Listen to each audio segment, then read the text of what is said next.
Hello all, நான் செய்கிற ப்ரௌனியோட recipe video தான் இது. மெஷர்மெண்ட்டோட சொல்லியிருக்கேன், வாங்க பார்க்கலாம். பட்டர் வந்துட்டு ரூம் டெம்பரேச்சரில் இருக்கணும். ஃப்ரிட்ஜில் இருந்தால் முன்னாடியே எடுத்து வெளியில் வச்சுருங்க. இப்போ நாம் பார்க்குற அளவு எல்லாமே பார்த்திங்கன்னா 1 kg ப்ரௌனிக்கான அளவு தான். 150 grams அளவுக்கு பட்டர் எடுத்துக்கலாம். இப்போ இது கூட வந்து டார்க் சாக்லேட் எடுத்துக்கலாம். 2M பிராண்ட் தான் யூஸ் பண்ணுறேன். இதில் பார்த்திங்கன்னா 500 grams இருக்கும். 4 bars இந்த மாதிரி இருக்கும். இதில் 2 bar எடுத்துட்டோம் அப்படின்னா 250 grams நமக்கு கிடைக்கும். உங்களுக்கு சாக்லேட்ஸ் நிறையா போடணுன்னா 300 grams கூட நீங்கள் எடுத்துக்கலாம். அப்போ வந்து கொக்கோ பவுடர் கொஞ்சம் கம்மி பண்ணிக்கணும். இப்போ சாக்லேட்ஸை வந்து இது கூட இந்த மாதிரி கட் பண்ணி போட்டு மெல்ட் பண்ணிக்கலாம். ஓடிஜியில் ஒரு 3 to 4 minutes வச்சு எடுத்தோம் அப்படின்னா சூப்பராக மெல்ட் ஆகிடும். இப்போ அந்த டைமில் வந்து டின்னுக்கு இந்த மாதிரி பட்டர் ஷீட் போட்டு க்ரீஸ் பண்ணி எடுத்து வச்சுக்கலாம்.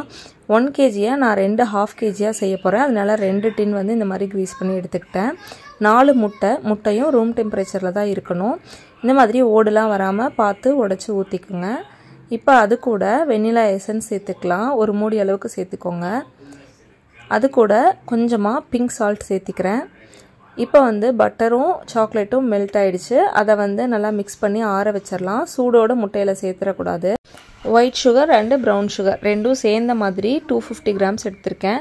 150 grams ஒயிட் சுகரும் 100 grams வந்து ப்ரௌன் சுகரும் எடுத்து இந்த முட்டையில் சேர்த்து நல்லா பீட் பண்ணி எடுத்துக்கலாம். சர்க்கரை கரையிற அளவுக்கு ஒரு 2 minutes பீட் பண்ணால் போதும்.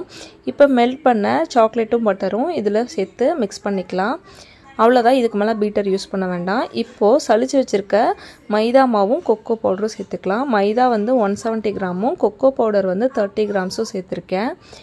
இந்த பேட்டரை க்ரீஸ் பண்ணி வச்சுருக்க டின்னில் ஊற்றிட்டு ஏர் பபிள்ஸ்லாம் இல்லாமல் இந்த மாதிரி ஒரு ஸ்டிக் வச்சு எடுத்து விட்டுட்டு ப்ரீஹீட் பண்ண அவனில் 180 degreeல 25 minutesக்கு வச்சு பேக் பண்ணி எடுத்துக்கலாம். சூப்பராக பேக் ஆகிடுச்சு. கொஞ்ச நேரம் ஆற விட்டுட்டு அதுக்கப்புறமா இப்படி டிமோல்ட் பண்ணிங்க அப்படின்னா ஈஸியாக வந்து உங்களுக்கு வந்துடும். இப்போ வந்து இந்த பட்டர் ஷீட்லாம் எடுத்து விட்டுட்டு நம்ம பீஸ் போட்டுக்கலாம். நல்ல சூப்பரான ஃபஜ்ஜியான கிரிங்கிள் டாப்போட ப்ரௌனி வந்து ரெடி ஆயிடுச்சு. இந்த மெஷர்மெண்ட்டில் தான் நான் ப்ரௌனி செய்வேன். ரொம்ப டேஸ்ட்டாக இருக்கும். நீங்களும் ஃபாலோ பண்ணி ட்ரை பண்ணி பாருங்கள். இப்போ நம்ம சேனலில் ப்ரௌனி பைட்ஸ் ஆஃபர் போயிட்டுருக்கு. வேணுன்றவங்க வாங்கிக்கோங்க. நம்பர் வந்து ஸ்க்ரீனில் கொடுக்குறேன். 1 kg ப்ரௌனிக்கான மெஷர்மெண்ட் வீடியோட எண்ணில் கொடுத்துருக்கேன். தேங்க்யூ.